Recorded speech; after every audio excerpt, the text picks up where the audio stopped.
இந்த காஞ்சியில பிருத்வி ஸ்தலம், திருக்காலத்தி காளஹஸ்தியில வாயுஸ்தலம், நம்முடைய நீர்த்தலம் அப்புத்தலம் என்று சொல்லுவார்கள், திரு ஆனைக்காவலில் இருக்கிறது. நெருப்புத்தலம் திருவண்ணாமலையில் இருக்கு. இந்த தமிழ்நாடு நம்முடைய பாரத நாட்டினுடைய மிக முக்கியமான விசேஷமான, இன்னைக்கும் ஹிந்து மெஜாரிட்டியா இருக்கும். இது ஒரு சனாதன பூமி, இது ஒரு ஹிந்து பூமி தமிழ்நாடு. இங்கேதான் எங்கள் மகா பெரியவர் பரமாச்சாரியார் நடமாடும் தெய்வமாக வாழ்ந்து சனாதன ஹிந்து தர்மத்தை நமக்கு வழிகாட்டி போயிருக்கிறார். அவருடைய பெயரிலே ஸ்ரீ சந்திரசேகர சேந்திர சரஸ்வதி சுவாமியுடைய மகா வித்யாலய நம்முடைய பரம பூஜனீய ஸ்ரீ மித்ரேஷ் நந்தினி சரண் சுவாமிஜி அயோத்தியாவிலிருந்து வந்திருக்காரு. அவங்க இந்த நிகழ்ச்சியை வெகு சிறப்பாக நடத்தி கொண்டிருக்கிறார்கள். நம்முடைய ஆஷிஷ் ஜி இளைஞர்களின் எழுச்சி நாயகமாக, இன்றைக்கு இந்தியா அப்படிங்கிறது உலகத்திலேயே இளைஞர்கள் மிக அதிகமாக இருக்கக்கூடிய இந்தியா. உலகத்தில் அதிகமான மக்கள் தொகை கொண்ட நாடு சீனா. ஆனா சீனால முதியோர்கள் அதிகம். இந்தியா ஒரு இளமையான நாடு. இந்தியாவில தான் இன்னைக்கு உலகத்திலேயே இளைஞர்கள் அதிகமாக இருக்கக்கூடிய நாடு இந்திய நாடு.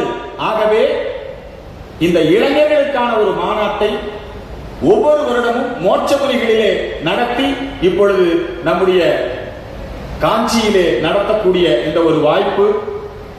இளைஞர்கள் அப்படின்னு சொன்னாலே இன்னைக்கு இளைஞர்கள்னா அவங்க எல்லாம் மேற்கத்திய தத்துவங்களை நோக்கி போவார்கள். Western theories, modern.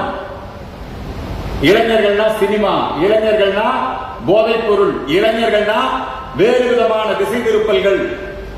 அந்த மாதிரி இருக்கின்ற பொழுது இந்த இளைஞர்களை எல்லாம் சனாதன ஹிந்து தர்மத்தின் அடிப்படையிலே ஒன்றுபடுத்தி, தேசபக்தியின் அடிப்படையிலே ஒன்றுபடுத்தி இன்றைக்கு ஒரு அற்புதமான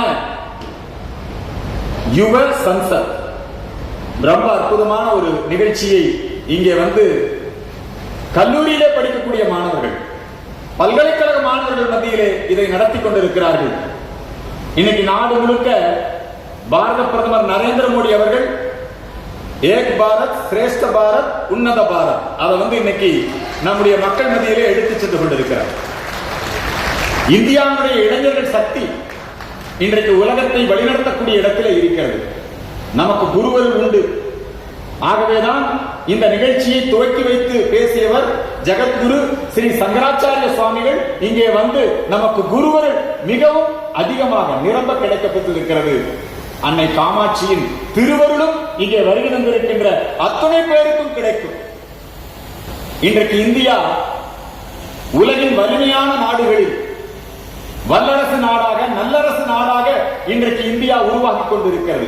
ஜகத்குருவாக இன்றைக்கு இந்தியா உருவாகி கொண்டிருக்கிறது. நம்முடைய தேசத்துல இப்ப சமீபத்தில் பார்த்தோம், அயோத்தியாவிலே ஸ்ரீ ராமஜென்ம பூமியிலே மகோன்னதமான ஆலயம் மிகச் சிறப்பாக பாரத பிரதமர் நரேந்திர மோடி அவர்களால் இன்றைக்கு அந்த இடத்திலே ராமஜென்ம பூமி